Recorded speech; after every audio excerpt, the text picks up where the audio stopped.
자, 안녕하세요. 자, 다음 함수의 적분법 또 한번 해보도록 할게요.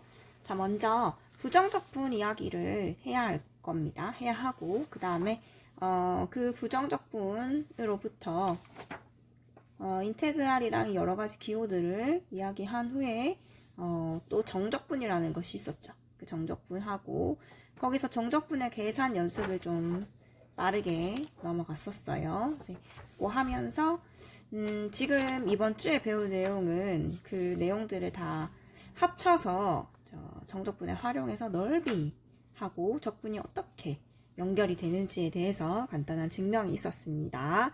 그래서 이런 내용들을 한번 훑고 넘어갔으면 해요.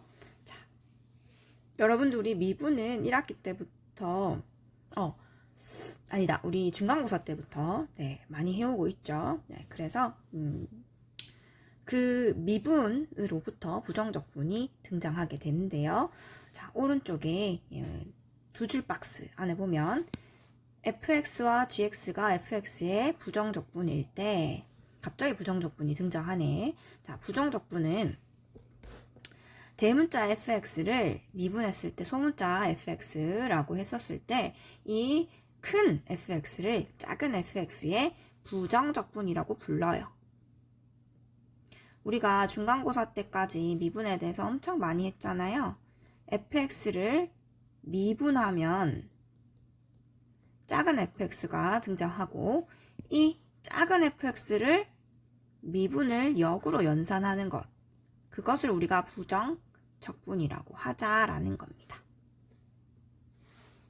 자, 그럼 얘를 이용하시면 큰 f, 큰 g가 작은 f의 또 부정적분이다 라고 해요. 자, 왜 큰 f, 큰 g가 f의 부정적분이 될 수 있을까요? 그것은 쌤 왼쪽에서 질문에서 다루었었는데 어떤 함수를 미분해서 2x가 되는 함수를 3가지 이상 말해보자 해서 어떤 함수 그것의 부정적분이 엄청 많을 수 있다는 것에 대해서 선생님이 수업 중에 다루었습니다. 엄청 많겠죠, 이런 식으로. 자, 그래서 큰 f, 큰 g가 작은 f의 부정적분일 수 있는 거예요. 서로 다른 상태로. 자, 그래서 이 큰 f와 큰 g를 미분하면 fx다라는 것이죠. 자, 그래서 이 두 개를 뺀 함수 gx 빼기 fx를 미분을 하게 되면 g 프라임 x 빼기 f 프라임 x 이므로 gx, fx의 미분은 둘 다 작은 fx죠. 따라서 0이다. 자, 미분해서 0이 되는 함수는 상수함수. 이므로 자, 어떤 상수 c가 되겠고 두 부정적분 사이에는 상수 c만큼의 차이밖에 나지 않는, 그래서 1차, 2차, 3차 다 없고 상수항만큼의 차이가 있는 그러한 관계가 있다라는 것을 우리가 했습니다. 자, 그러면 함수 fx의 한 부정적분 fx 대문자 fx라고 하면 fx의 부정적분은 모두 fx 더하기 이렇게 상수항으로 표현되고 이 상수 c를요 무엇으로 적분 해서 생기는 상수라고 해서 적분상수라고 합니다. 이 적분상수는 어떤 다른 초기값에 대한 정보를 주고 그 정보가 하나가 있으면 C가 특별히 결정될 거예요. 그러면 그런 정보가 없을 때는요, 그냥 임의로 C라고 두시면 됩니다. 자, 이것을 기호로, 여기서 우리가 기호 인테그랄을 배웠죠. fx, dx, f라는 함수의 부정적분은 큰 f인데 거기에 C값 적분상수 꼭 적어줘야 된다라고 이야기를 했습니다. 자, 그러면 우리 한번 너무 쉬운 거긴 한데 봅시다. 자, 여기서 문제 1번에서 2번은 자, 6x제곱의 부정적분이야. 자, 여기는 부정적분.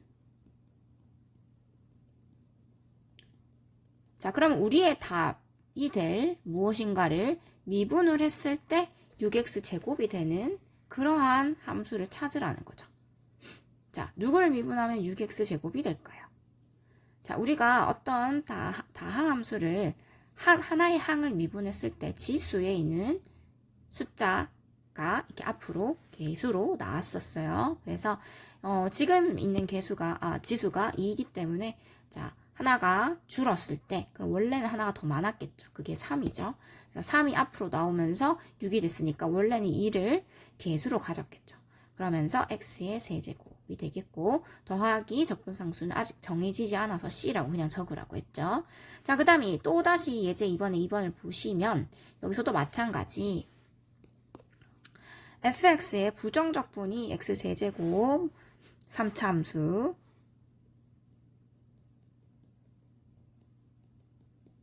그 다음에 이 3차 함수를 미분했을 때 fx죠. 따라서 fx는 미분했을 때 3x제곱 더하기 4x라는 것을 알 수 있습니다. 너무 쉽죠?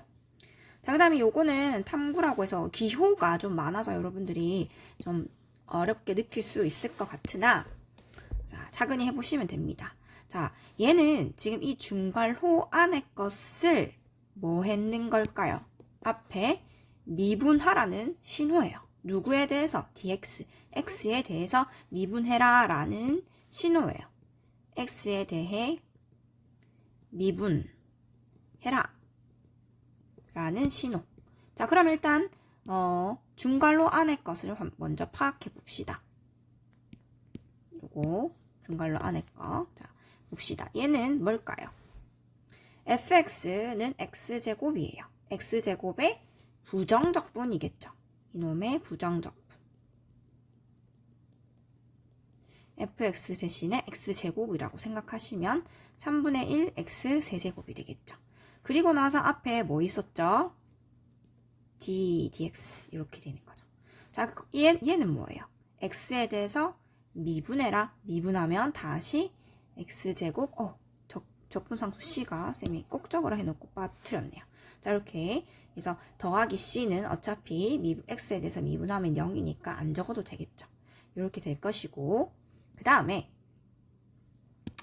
자, 이번에는 중괄호가 피적분함수, 적분 대상함수예요. 그래서 얘를 잘 보시면 fx를 미분했어요. 그럼 fx가 x제곱이니까 x제곱을 미분하면 그쵸 2x가 되겠죠. 이 부분이 2x가 돼요. 자, 얘는 뭐랑 같다? 인테그랄 2x dx랑 같다. 자, 2x dx는 자 2x를 부정적분하면은 x제곱 적분상수 c 이렇게 나오면서 자, 결과가 어떻습니까? 둘이가 하나는 x제곱, 하나는 x제곱의 적분상수 c가 등장하는 그런 차이점이 있겠네요. 자, 그 다음에 우리 여기 밑에서 자, 요런 것을 전개해 보면서